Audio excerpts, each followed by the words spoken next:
So finally आप सभी को जय हिंद। जीएस विथ नित्यम चैनल पर आप सभी को स्वागत है तहे दिल से।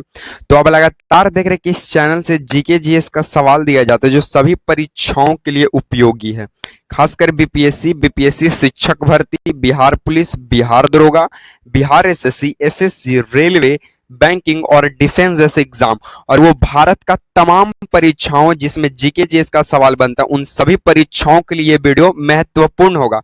क्योंकि इस चैनल पर जो भी जीके जीएस का सवाल कराया जाता है वो सभी प्रीवियस ईयर पर आधारित प्रश्न रहते हैं और कहीं ना कहीं वो कोई ना कोई एग्जाम में पूछ चुका है प्रश्न, तभी हम उस प्रश्न को यहाँ पे कलेक्शन कर कर लाते हैं। ठीक है, और यहाँ पे जितने भी सवाल कराए जाते हैं उन सभी का फुल डिस्कशन किया जाता है, ना कि सीधे क्वेश्चन पर है आंसर बताएं आगे बढ़ गए, नहीं। यहाँ पे सीधी बात नो बकवास पे चर्चा किया जाएगा और एक क्वेश्चन के चलते 5 क्वेश्चन बताया जाएगा और यहाँ फुल डिस्कशन दिया जाता है। ठीक है, तो चलिए आपकी समय की बर्बादी न करते हुए हम एक मोटिवेशनल कोट से शुरुआत करते हैं कि बेहतर से बेहतर की तलाश करो, मिल जाए नदी तो समंदर की तलाश करो। क्या कि बेहतर से बेहतर की तलाश करो, मिल जाए नदी तो समंदर की तलाश करो।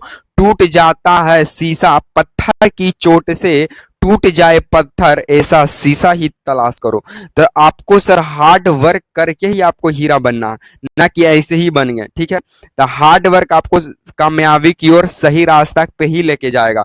हार्ड वर्क एक ऐसा चीज है जो आपको टाइम भी लेगा, धैर्य भी रखना सिखाएगा और सफलता भी दिलाएगा। ठीक है, तो चलिए आपकी समय की बर्बादी ना करते हुए हम सबसे पहला सवाल से शुरुआत कर देते हैं। सबसे पहला सवाल आपकी स्क्रीन पे नजर आ रहा होगा, बोलता है कि अमेरिकी संविधान कब लागू हुआ, यानी अमेरिका का जो संविधान है ये कब लागू होता है। तो देखिए अमेरिका का जो संविधान है ये 1789 में लागू होता है। कब लागू होता है? 1789 में। और विश्व का ये पहला देश बना जो सबसे पहले संविधान बनाया था। कौन? अमेरिका। ठीक है, अब उसके बाद यहां से पूछ देगा कि भारत में संविधान को कब लागू किया गया। तब भारत में जो संविधान लागू हुआ था वो लागू हुआ था 26 जनवरी 1950 को। कब लागू हुआ? 26 जनवरी 1950 को। और भारत का संविधान को लिखा किसने? तब भारत को संविधान को लिखने के काम किए थे प्रेम बिहारी नारायण। तो यहां से सवाल क्या बन जाएगा कि अमेरिका का संविधान कब लागू हुआ? तो 1789 में लागू हुआ।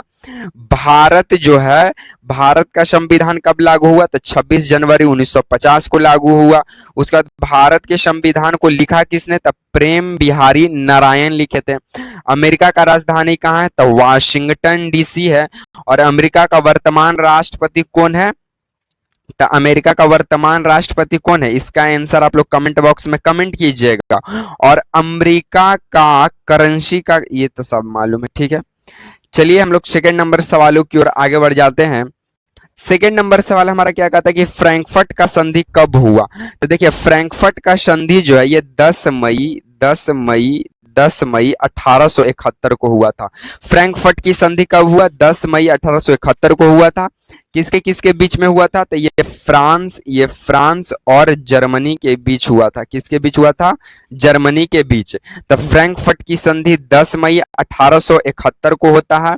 फ्रैंकफर्ट की संधि 10 मई 1871 को होता है, फ्रांस और जर्मनी के बीच होता है। उसके बाद फ्रांस की क्रांति कब होता है? तो फ्रांस की क्रांति 5 मई 1789 को होता है। 5 मई 1789 को होता है और यह चलता है 9 नवंबर 1799 ईस्वी तक। ठीक है, तो फ्रांस का क्रांति कब होता है? 5 मई 1789 से शुरू होता है और 9 नवंबर 1799 ईस्वी तक चलता है। फ्रैंकफर्ट का संधि 10 मई 1871 को हुआ, फ्रांस और जर्मनी के बीच। और फ्रांस की क्रांति का नारा क्या था? स्वतंत्रता, समानता और बंधुत्व। स्वतंत्रता, समानता और बंधुत्व। चलिए हम लोग तीसरा नंबर सवाल देख लेते हैं। तीसरा नंबर हमारा सवाल क्या कहता है कि कार्ल मार्क्स का जन्म कहाँ हुआ था। तो कार्ल मार्क्स जो हुए इनका जन्म जो है ये 5 मई 1818 ईस्वी को हुआ था। कार्ल मार्क्स का जन्म कब हुआ? 5 मई 1818 ईस्वी को हुआ था। और ये जर्मनी के, कौन सा? जर्मनी के ट्रियर नामक स्थान पर, ट्रियर ट्रियर नामक स्थान पर होता है। जर्मनी के ट्रियर नामक स्थान पर कार्ल मार्क्स का जन्म होता है। और कार्ल मार्क्स का जो बुक का नाम था, कार्ल मार्क्स का जो बुक था, इस बुक का नाम था दास कैपिटल। क्या नाम था? दास कैपिटल नाम था बुक का नाम। तो पूछेगा कि कार्ल मार्क्स का पुस्तक का नाम बताइए, तो दास कैपिटल। कार्ल मार्क्स का जन्म कब हुआ? तब 5 मई 1818 को। कार्ल मार्क्स का जन्म कहाँ हुआ था? तो जर्मनी के ट्रियर नामक स्थान पर हुआ था। कार्ल मार्क्स का महत्वपूर्ण नारा क्या था? तो कार्ल मार्क्स बोले थे कि दुनिया के मजदूर एक हो, दुनिया के मजदूर क्या हो? तो दुनिया के मजदूर एक हो, दुनिया के मजदूर क्या हो? एक हो। ये कार्ल मार्क्स का नारा था। उसके बाद कार्ल मार्क्स जो है कम्युनिस्ट मैनिफेस्टो घोषणा पत्र भी लिखे हैं, इसको भी आपको ध्यान रखना पड़ेगा, ठीक है। ये जो कार्ल मार्क्स ये जो कम्युनिस्ट मैनिफेस्टो पत्रिका लिखे थे वो कार्ल मार्क्स और फ्रेडरिक एंगल्स के साथ मिलकर लिखे थे, ठीक है। और दास कैपिटल कब रिलीज होता है? तो 1867 ईस्वी में रिलीज हुआ था। कौन? दास कैपिटल, जो कि किनका पुस्तक है? कार्ल मार्क्स का, ठीक है। कार्ल मार्क्स को वैज्ञानिक समाजवाद का जन्मदाता भी माना जाता है। कार्ल मार्क्स को वैज्ञानिक समाजवाद का जन्मदाता भी माना जाता है। चलिए चौथा नंबर सवालों की ओर हम लोग अग्रसर हो जाते हैं। चौथा नंबर हमारा सवाल क्या कहता है कि बिहार में पंचायती राज व्यवस्था का कार्यकाल कितना है? तो बिहार में पंचायती राज व्यवस्था का कार्यकाल 5 वर्ष का है। कितना का है? 5 वर्ष का है। और भारत में या फिर जो बिहार में पंचायती राज है वो 3 स्तरीय पंचायती राज है, जो बलवंत राय मेहता की सिफारिश पर आया था। तो पूछेगा भारत में त्रिस्तरीय पंचायती राज व्यवस्था किसके सिफारिश पर आया? तो भारत में 3 स्तरीय पंचायती राज व्यवस्था बलवंत राय मेहता समिति के सिफारिश पर आया था। और हम लोग पंचायती राज दिवस कब मनाते हैं? तो पंचायती राज दिवस हम लोग 24 अप्रैल को मनाते हैं। कब मनाते हैं? 24 अप्रैल को मनाते हैं। और पहली बार पंचायती राज व्यवस्था 24 अप्रैल 2010 को मनाया गया था। और उस समय के हमारे तत्कालीन प्रधानमंत्री मनमोहन सिंह हुआ करते थे। सर क्या हुआ करते थे? मनमोहन सिंह हुआ करते थे। तो बिहार या फिर जो भारत में 3 स्तरीय पंचायती राज व्यवस्था है उसमें ग्राम स्तर पर ग्राम है, और प्रखंड स्तर पर पंचायत समिति है, और जिला स्तर पर जिला परिषद है। सर तो आपको इतना ध्यान रखना पड़ेगा, ठीक है। तो बिहार में पंचायती राज व्यवस्था का कार्यकाल कितना है? 5 वर्ष का है। बिहार में या भारत में कितनी स्तर पर पंचायती राज व्यवस्था चलती है? तो 3 स्तर पर चलती है। और ये 3 स्तर किसके कहने पर आया था? तो बलवंत राय मेहता समिति के कहने पर आया था। हम लोग पंचायती राज दिवस कब मनाते हैं? तो 24 अप्रैल को मनाते हैं। और पहली बार 24 अप्रैल 2010 को मनाया गया था। और उस वक्त के तत्कालीन प्रधानमंत्री कौन थे? तो श्री मनमोहन सिंह हुआ करते थे, ठीक है। चलिए 5वां नंबर हम लोग सवाल देख लेते हैं। 5वां नंबर हमारा सवाल क्या कहता है कि जीवाश्म ईंधन किसे कहते हैं? तो देखिए जीवाश्म ईंधन किसे कहते हैं? वैसा ईंधन जिसमें सजीवों के मरने की वजह से हुआ है। सजीवों को अगर मर गया है और वो अगर मरा गया तो सालों सैकड़ों वर्ष अगर वो मर कर दब उब गया है, या फिर कोई पेड़ पौधा है वो मर गया और गिर गया जमीन के अंदर, और जमीन के अंदर वो धंस गया और सैकड़ों हजारों वर्ष वो धंसा ही रह गया, तब वो जीवाश्म ईंधन का निर्माण करता है, ठीक है। तो जीवाश्म ईंधन सजीवों के मृत का होने से संबंधित है। और जीवाश्म ईंधन 3 जो है प्रमुख हैं। पहला है कोयला, दूसरा है पेट्रोलियम, दूसरा है पेट्रोलियम, और तीसरा है प्राकृतिक गैस। तीसरा क्या है? प्राकृतिक गैस है। जीवाश्म ईंधन ऐसे डीजल भी इसमें आ जाएगा। उसके बाद आपको इसमें एक और नाम आ जाता है, आपको जाकर बिटुमेन भी आ जाएगा, टार भी आ जाएगा। लेकिन जीवाश्म ईंधन जो है मुख्य रूप से 3 होता है। पहला कोयला, दूसरा पेट्रोलियम, तीसरा प्राकृतिक गैस होता है। कोयला के कई प्रकार? तो कोयला के 4 प्रकार होता है। सबसे बढ़िया कोयला होता है एंथ्रासाइट, और सबसे खराब पीट कोयला होता है। और भारत में कौन सा कोयला चलता है? तो बिटुमिनस कोयला चलता है। तो कोयला के कई प्रकार, तो कोयला के 4 प्रकार। एंथ्रासाइट सबसे उत्तम कोटि का माना जाता है, सबसे खराब किस्म का कोयला के प्रकार है पीट। और भारत में कौन सा कोयला का प्रकार चलता है, तो बिटुमिनस चलता है। ठीक है, तो इसे जो डिस्क्रिप्टिव जो इतना करवा रहे हैं सर, इस पे आपको ज्यादा से ज्यादा फोकस करना पड़ेगा। ठीक है, क्योंकि सिलेक्शन आपका जीवाश्म ईंधन से ना होने वाला है, इसके साथ जो ये डिस्क्रिप्टिव में इतना ग्रीन कलर से लिखवाएं, इससे होने वाला है। ठीक है, चलिए छठा नंबर हम लोग सवालों की ओर अग्रसर हो जाते हैं। छठा नंबर हमारा सवाल क्या कहता है मेरे भाइयों की, एशिया का सबसे पुराना रेलवे वर्कशॉप कौन सा है। तो एशिया का सबसे पुराना रेलवे वर्कशॉप जमालपुर है। कौन है, जमालपुर रेलवे वर्कशॉप है, जो कि बिहार के मुंगेर जिला में पड़ता है। जो कि कहाँ है, बिहार के मुंगेर जिला में पड़ता है जमालपुर वर्कशॉप, जो कि एशिया का सबसे पुराना रेलवे का वर्कशॉप है सर। ठीक है, और ये जमालपुर ये जो जमालपुर है, ये जमालपुर कारखाना का स्थापना 1862 में हुआ था। कब हुआ था, 1862 में हुआ था। ठीक है, तो एशिया का सबसे पुराना रेलवे वर्कशॉप कौन सा है, जमालपुर है, जो कि बिहार के मुंगेर जिला में पड़ता है, और इसका स्थापना 1862 ईस्वी में हुआ था। उधर ट्रेन का डिब्बा का निर्माण कहाँ होता है, तो ट्रेन का डिब्बा का निर्माण पंजाब के कपूरथला में होता है, और ये कहाँ पड़ता है, पंजाब में। ठीक है, तो पूछेगा कि ट्रेन का डिब्बे का निर्माण कहाँ होता है, तो पंजाब के कपूरथला जिला में। ट्रेन का डिब्बा का निर्माण कहाँ होता है, तो पंजाब के कपूरथला जिला में। और एशिया का सबसे पुराना railway workshop Jamalpur railway workshop है, जो कि बिहार के मुंगेर जिला में पड़ता है, और इसका स्थापना 1862 ईस्वी में किया गया था। चलिए हम लोग 7वां नंबर सवालों की ओर अग्रसर हो जाते हैं सर। 7वां नंबर हमारा सवाल क्या कहता है कि उत्तरी वियतनाम और दक्षिणी वियतनाम का एकीकरण कब हुआ। तो उत्तरी वियतनाम और दक्षिणी वियतनाम का एकीकरण 2 जनवरी 1976 को हुआ। कब हुआ, 2 जनवरी 1976 को।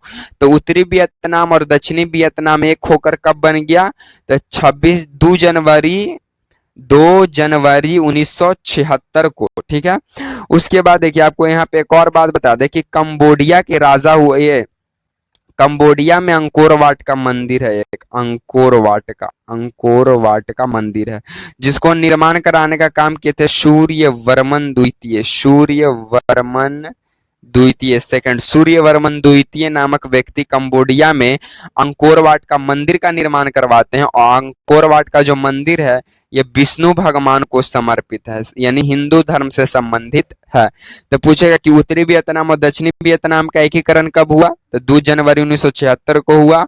और अंकोर वाट का मंदिर कहाँ है, तो अंकोर वाट का मंदिर कंबोडिया में है, और इसको बनाने का काम किए थे, अंकोर वाट का जो मंदिर है जो विष्णु भगवान को समर्पित है, इसको बनाने का काम किए थे सूर्यवर्मन द्वितीय नामक व्यक्ति। ठीक है, कौन किए थे, सूर्यवर्मन द्वितीय किए थे, 12वीं शताब्दी के आसपास किए थे। ठीक है, और दक्षिणी वियतनाम में बाओ दाई की सरकार थी, और उत्तरी वियतनाम में फान बोई चाउ की सरकार थी। अगर आपको हम यहाँ पे समझा दें, तो अगर हम यहाँ पे एक सेकंड, अगर हम यहाँ पे एक गोला ले लेते हैं और इसको अगर हम 2 पार्ट्स में डिवाइड कर देते हैं, तो पहला हो गया उत्तरी वियतनाम और दूसरा हो गया दक्षिणी वियतनाम।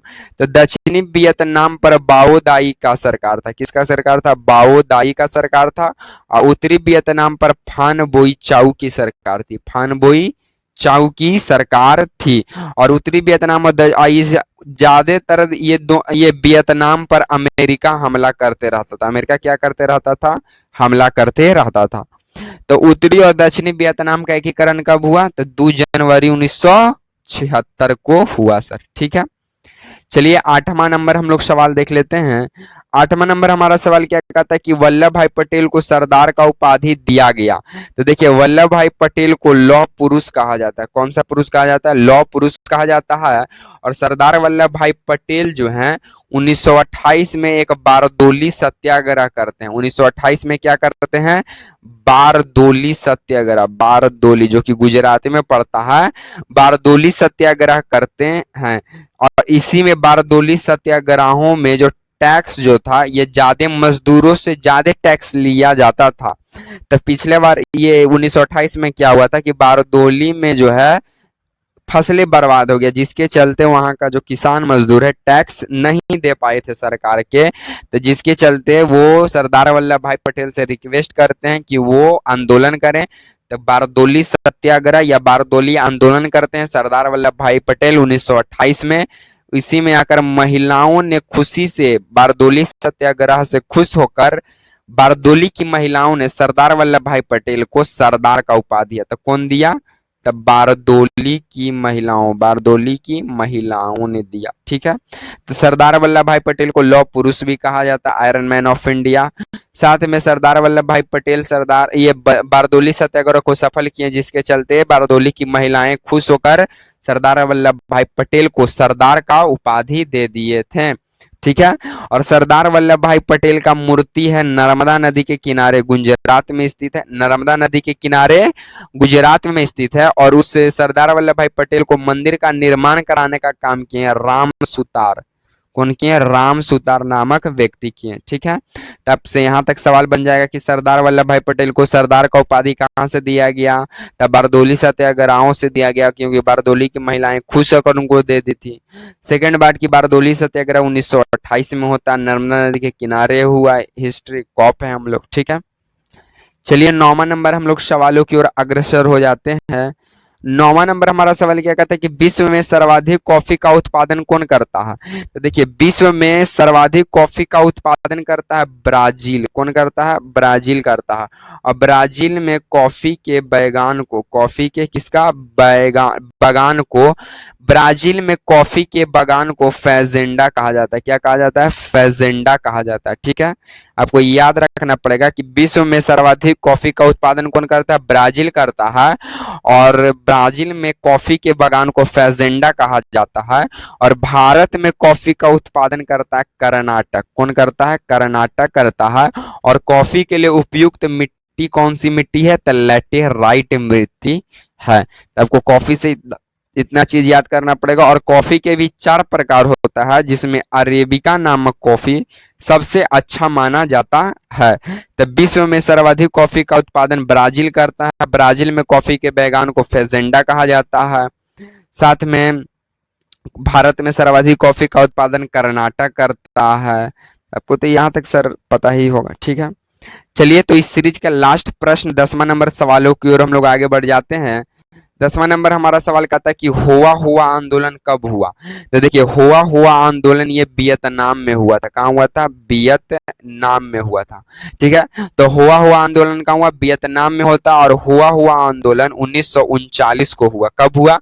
1939 को हुआ। और ये एक बौद्धिक धार्मिक आंदोलन था। ये एक बौद्धिक धार्मिक आंदोलन था। और इसके नेता कौन थे? तो हुएन हू सो। ठीक है, तो हुआ हुआ आंदोलन कब हुआ? तो हुआ हुआ आंदोलन 1539 में होगा। और इसमें ये देखा जाए कि हुआ हुआ आंदोलन ये कहाँ हुआ था? तो ये वियतनाम में हुआ था। और हुआ हुआ आंदोलन एक बौद्धिक धार्मिक क्रांतिकारी आंदोलन था।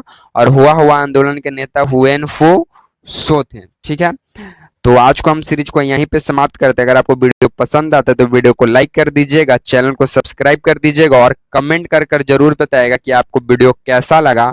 ठीक है, कमेंट कर जरूर बताइएगा। इसी तरह के सीरीज के साथ आपसे मिलेंगे नेक्स्ट वीडियो में। तब तक के लिए आप सभी को जय हिंद।